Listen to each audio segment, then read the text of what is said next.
Hey everybody, it's Jeannie at Richland Sewing Center on Wednesday, and happy Wednesday, everybody. We did get yesterday's live on YouTube also, so I keep wanting to let you know about that.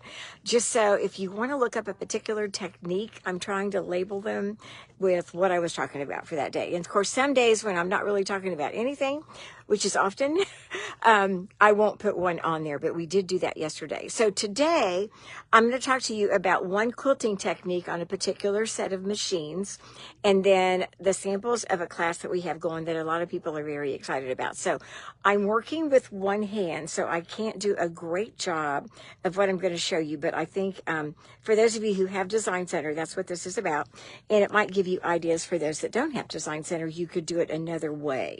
So I'm going to turn this around. This quilt is called Tessellating Texas. And if you'll notice, some of the Texases are right side up and some of the Texases are upside down, and they blend together beautifully. I think it's amazing that the shape of Texas, you can turn it upside down and it fits in. But I've got this whole quilt. This is just like a small table topper or wall hanging size quilt. I have had it done for at least 10 years. It's been in a drawer. I got it out yesterday and I put 2 borders on it. We don't have any more of the fabric I made it with, but I picked out a blue that I thought looked nice, and I love paisleys, and this was part of a Western group also. So I got the borders on it, and then I layered it with a backing and batting and so forth. And I've been playing with quilting. I kept looking at it thinking, okay, do I want to just do all over quilting or straight row quilting? You know, there's so many choices. Well, I kind of lean towards Design Center, for those of you who know that. That's a technique, a feature that's on some of the top of the line Brother machines. So I came in on this one, and I don't know if you'll be able to see it, but this actually has cowboy boots. And the mistake I made was using variegated thread. I love variegated thread, but the variegated thread went from light blue to medium blue to dark blue, and so part of it kind of disappeared there. So there are several sets of cowboy boots on that, but they didn't show up very well. So then I went to red thread, and I went to a different design, and tell me that you can see those 2 cowboy boots. So I put those 2 cowboy boots in there, and then I tipped them a little bit so that they would kind of be in the center. I hope you can see them a little bit. Well, now I've decided to do a coyote in the middle of this. This is just kind of an experiment, so if it turns out so silly, it's going to end up, I can always let Sassy use it for a dog bed. So what I have done is I have the quilt layered in a magnetic coop. I think you can see that. And then I have scanned it into Design Center. This little arrow right here, it looks like a feather, will scan it. So there's my image on the screen. And see, I can make it darker if I need to, but for what I'm doing to do a lighter color, as long as I can see the outside. And I'll show you kind of quickly, and let me tell you, it's not going to look real good right now, so I just want you to know that. I have chosen a design with the coyote, and I'm using what's called the paintbrush technique, and this is my stylus. I could be using a mouse. I could be using the electric stylus. This is one that comes with some of the machines. It has a rubber tip on the end. So remember, I'm not going to be able to do this very well with this. I'm going to start there, and I'm going to draw a line around the outside of the Texas. I think you'll be able to kind of see it. I'm going to come over here, and get that line. I'm going to go over here, and I'm going to come down here. And that's kind of about the outside, but I'm going to enlarge it now and kind of fix it up here.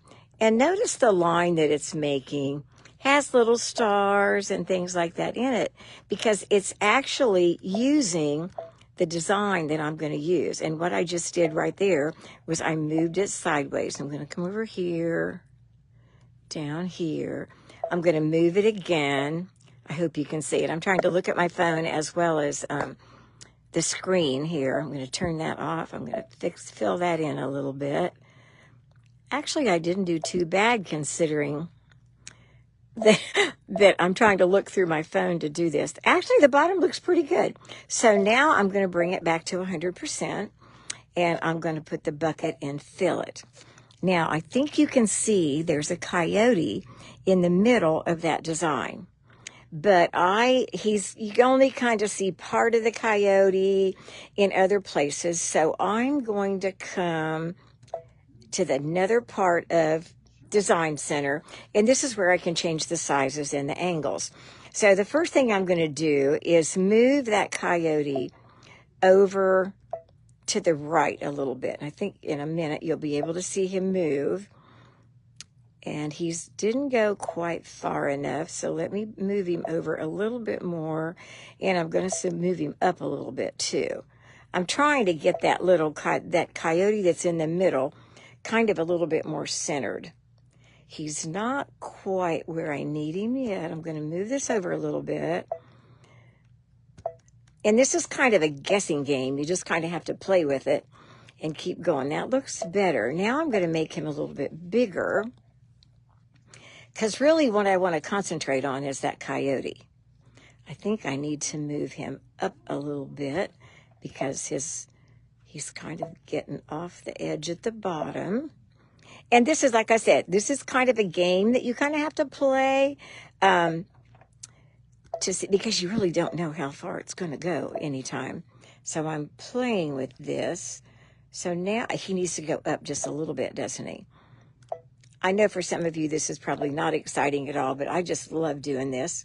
So he's almost, no, not quite. He needs to go up a little bit more.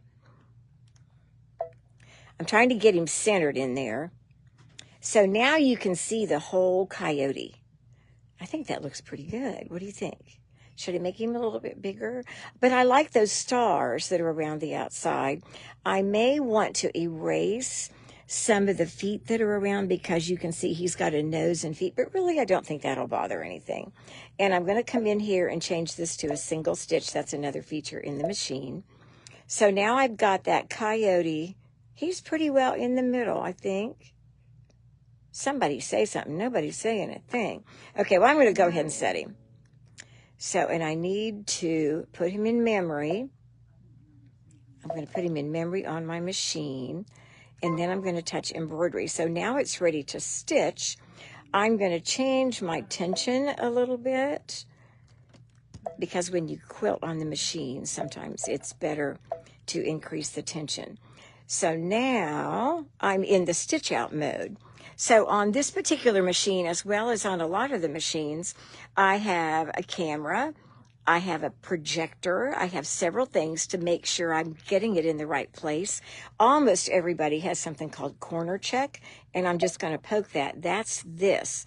And it will show me where all those positions are: the top left corner, the top right corner, the middle of the top, the middle of the bottom, all those things. So for those of you who don't have a camera or a projector or some of those things, that will help you immensely to get your design position where you want it to be. Now, I know this quilt's going to be kind of wild because I'm putting something different in all these different things, and I'm stitching with red thread now. So I'm going to hit go in a little bit, but I don't like to have my machine stitching when I'm not standing here. So I'm going to go to the other side of the table, and it may be tomorrow when you get to see the coyote, because it does make a little bit of noise. So I'm going to move around the table and show you a couple things over here. This is a class that we have added. You're making your own sneakers. The fabric that's at the top of the sneaker, this part here, is fabric that you will pre-quilt before you come to class. So see, there's a lining, and then there's batting inside, and then you can see the kind of swirly quilt stitches, any kind of stitching that you want to do to quilt the fabric. The kit that you need to order is this part, which is the sole and the bottom of the shoe. And you need to get a supply list here or online on our website and order your kit. And then you'll need to get eyelets. And of course, there's the ties and everything. You can make them. These are high tops. And once you get the pattern, you can have high tops, medium tops, or low tops. So that's kind of up to you. The sizing is European. So this is actually a size 39, I think, which is equivalent to American size 8.5, I believe. I could have those numbers a little bit wrong, but I think that's right. So if you're interested in doing that class, get signed up. We also have that zipper bag that wasn't on the schedule. A lot of you have copies of the schedule, and that little zipper bag with the unique zipper that has you using 5 different feet is not on there. I have these mug rugs here because we take mug rugs to Meals on Wheels, particularly at holidays.